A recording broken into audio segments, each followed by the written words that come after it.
बिस्मिल्लाहिर्रहमानिर्रहीम अल्लाहुम्मा सल्ली अला मुहम्मद व अला आलि मोहम्मद। आज मैं आपके लिए एक चटपटी और मज़ेदार सी रेसिपी लेके आई हूँ जो कि दही वाली सब्ज़ मिर्चों का सालन है, जो शायद आपने पहले कभी ट्राई नहीं किया हो। लेकिन जब आप इस रेसिपी को फॉलो करते हुए ये सालन बनाएंगे तो खूब इंजॉय करेंगे और मज़े ले लेके खाएंगे। तो टाइम ज़ाया किए बगैर चलते हैं रेसिपी की तरफ। यहाँ पे मैंने सब्ज़ मिर्चें ली हैं, आपने इनको अच्छे तरीके से वॉश कर लेना है। उसके बाद आप इनको ड्राई कर लें। समटाइम्स यूँ होता है कि हमारा दाल सब्ज़ी खाने को दिल नहीं करता, दिल करता है कुछ चटपटा हो या फिर कुछ झटपट बनने वाली रेसिपी हो, तो ये रेसिपी आपके लिए बेस्ट रहेगी। तो आपने वन बाय वन क्या करना है कि सब्ज़ मिर्चें जो हैं इनकी डंडियों को रिमूव कर लेना है। और इसको जैसे ही आप सारी डंडियों को रिमूव कर लेंगे उसके बाद हम इसका नेक्स्ट प्रोसीजर जो है वो उसको स्टार्ट करेंगे। ये देख लें कि हमने इसकी सारी डंडियाँ जो हैं इनको रिमूव कर लिया है। अब आपने सिंपली एक नाइफ़ लेनी है, उसकी मदद से इनको सेंटर से कट लगा देना है। आपने इनका कट जो है इतना नहीं लगाना कि इनको दो पार्ट में डिवाइड कर दें, आपने सिर्फ इसकी बेस तक कट लगाना है। उससे ये होगा कि इसके जो जितने भी मसाले हम इसमें ऐड करेंगे उनका फ्लेवर इसमें आ जाएगा। और अगर आप ज़्यादा तुरशी पसंद नहीं करते तो आप इसके बीज भी निकाल सकते हैं। बीज निकालने से ये होगा कि इसकी तुरशी कम हो जाएगी। अब ये देख लें कि मैंने सारी मिर्चों को अच्छे तरीके से कट लगा दिया है। अब चलते हैं इसके मसाले की तैयारी की तरफ। तो मसाला तैयार करने के लिए आपने हमनदस्ता लेना है। उसमें आपने सबसे पहले जो साबुत काली मिर्च है उसके 5-6 दाने लेने हैं। जो साबुत काली मिर्च होती है इसका एक अपना फ्लेवर होता है जो कि बहुत ज़्यादा ज़बरदस्त होता है। अब आपने इसमें साबुत खुश धनिया डाल देना है। 1 टीस्पून आप इसकी क्वांटिटी ले लें। उसके बाद आपने ज़ीरा डालना है, ज़ीरा भी आपने 1 टीस्पून डालना है।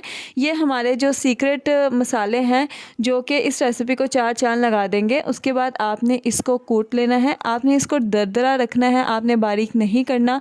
अगर आप इसको बारीक पाउडर्ड फॉर्म में करेंगे तो इसका वो टेस्ट नहीं आएगा जो कि इसको दरदरा रखने से इसका टेस्ट आएगा। तो आप देख लें कि मैंने इसको अच्छे तरीके से कूट लिया है। आपने भी इस तरह का टेक्सचर रखना है। तो ये हमारे पास एक सीक्रेट मसाला जो है वो तैयार हो गया है इस रेसिपी के लिए। अब आपने इसकी कुकिंग की तरफ आना है। सबसे पहले आपने फ्लेम को ऑन कर लेना है। उसके बाद ये है कि आपने ऑयल इसमें डाल देना है पैन में। ऑयल जो है वो इस रेसिपी में बहुत कम लगने वाला है। आपने 2 टेबलस्पून ऑयल के लेने हैं, वो पैन में डाल देना है। ये राई दाना मैं ले रही हूँ। राई दाना मैं पहले बता दूँ इसकी तासीर गर्म होती है, तो आपने इसकी एक चुटकी लेनी है बस। जैसे ये कुरकुराने लगे ऑयल में, उसके बाद आपने सिंपली इसके अंदर जो सब्ज़ मिर्चें हैं जिनको आपने कट लगा के रखा था वो इसमें डाल देनी है। जो सब्ज़ मिर्चें हैं आपने इनको 3 से 4 मिनट के लिए फ्राई करना है। फ्राई करने से ये होगा कि इनका कच्चापन दूर हो जाएगा। अगर कच्ची सब्ज़ मिर्चें जो हम खाते हैं और इनके अंदर एक तुरशी होती है वो इनको पकाने से ख़त्म हो जाएगी और ये बहुत मज़े का फ्लेवर देंगे। अब ये जो मसाला हमने तैयार किया था ये इसके ऊपर ऐड कर देंगे। अच्छा, अब ये जो मसाला है एक तो इसका टेस्ट बहुत ज़बरदस्त होता है, दूसरा जब हम इसको हंडिया में ऐड करते हैं इसका जो खुशबू होती है, इसका अरोमा होता है, वो वही बंदा स्मेल कर सकता है जो कि इसको बना रहा है। अब नमक मिर्च और हल्दी कंपलसरी है, आप अपने टेस्ट के अकॉर्डिंग ऐड करें।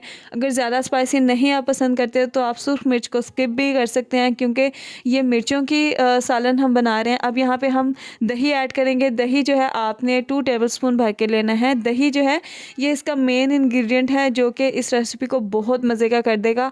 और दही जो है ये इसका पानी ड्राई होने तक आपने इसको पकाना है। अब आपने इसको ढाँप देना है।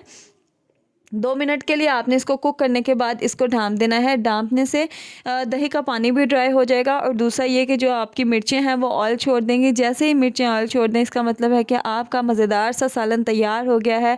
अब आप देख लें कि माशाल्लाह इसकी लुक कितनी ज़बरदस्त है और इसका टेस्ट भी इंशाल्लाह उतना ही ज़बरदस्त होगा। तो हमारी मसाले वाली दही वाली मिर्चें जो हैं वो तैयार हो गई हैं। तो उम्मीद करती हूँ आपको मेरी ये रेसिपी पसंद आई होगी। यहाँ पर हम इसको डिश आउट कर रहे हैं और माशाल्लाह इसका जो एक लुक है इसकी वो बहुत ज़बरदस्त आई है और इसका फ्लेवर बहुत आला है। तो उम्मीद करती हूँ आपको मेरी रेसिपी पसंद आई होगी। अगर रेसिपी पसंद आई है तो चैनल को सब्सक्राइब कर दीजिए। अगर अभी तक सब्सक्राइब नहीं किया, वीडियो को लाइक कर दीजिए, ज़्यादा से ज़्यादा शेयर किया करें वीडियो को। ये आपकी तरफ से हौसला अफजाई होती है। मिलते हैं इंशाल्लाह नेक्स्ट वीडियो में, तब तक के लिए अपना ख्याल रखिए। अल्लाह हाफिज़।